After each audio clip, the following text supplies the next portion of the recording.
મને બે વાક્યો એક ભગવાન બુદ્ધના જે સેલ્ફ હેલ્પ બુક હું વાંચતો, મને યાદ નથી પર્ટિક્યુલર બુક કઈ છે, કદાચ મળશે તો હું એની ઉપર ડિટેલ્સ વિડીયો બનાવીશ, જે મારા જીવનમાં ખૂબ જ ઉપયોગી છે.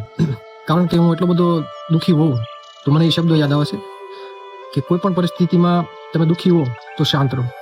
તમે એટલા બધા ખુશ છો, સુખી છો, પણ શાંત રહો. આપણે પ્રતિભાવ આપીએ છીએ ને ત્યારે આપણી સુખમાં જ્યારે પ્રતિભાવ આપીએ તો વધારે સુખી થાય, વધારે આનંદિત થાય, અને દુઃખમાં જ્યારે પ્રતિભાવ આપીએ છીએ, આપણી પ્રતિક્રિયા આપીએ છીએ તો વધારે દુઃખી થાય છે.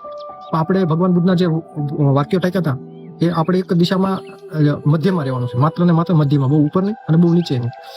કારણ કે તમે કોઈ પણ પરિસ્થિતિમાં એક બેલેન્સિંગ જાળવી શકશો. હું અહીંયા શ્રીમદ ભગવદ્ ગીતાના શબ્દો ટાંકીશ કે અર્જુને એવું કીધેલું કે ભગવાન એવા કયા શબ્દો તમે મને કહેશો કે હું સુખમાં વાંચું તો દુઃખી થાવ અને દુઃખમાં વાંચું તો સુખી. તો હું અહીંયા એ ભગવાન બુદ્ધના શબ્દો અને કૃષ્ણ ભગવાનના શબ્દો અહીંયા જોડવા માંગીશ. કારણ કે ભગવાન કહેતા અર્જુને કે આ સમય પણ જતો રહેશે, તું સુખમાં યાદ કરીશ ને તો તું દુઃખી થાઈશ, અને દુઃખમાં તું યાદ કરીશ ને કે આ સમય પણ જતો રહેશે તો તું સુખી થઈશ. તો આ કંઈક ને કંઈક બે એક જેવા હોય છે. તો જીવનનો સાર એટલો છે બેલેન્સ. જીવનમાં માત્ર ને માત્ર સંતુલન જાળવવાનું છે. તો આ સરસ શબ્દો હતા ને મારા જીવનમાં પણ ઉપયોગી થયા છે અને તમારા જીવનમાં પણ ઉપયોગી થશે. મને પર્સનલી આ ખ્યાલ બહુ ગમ્યો.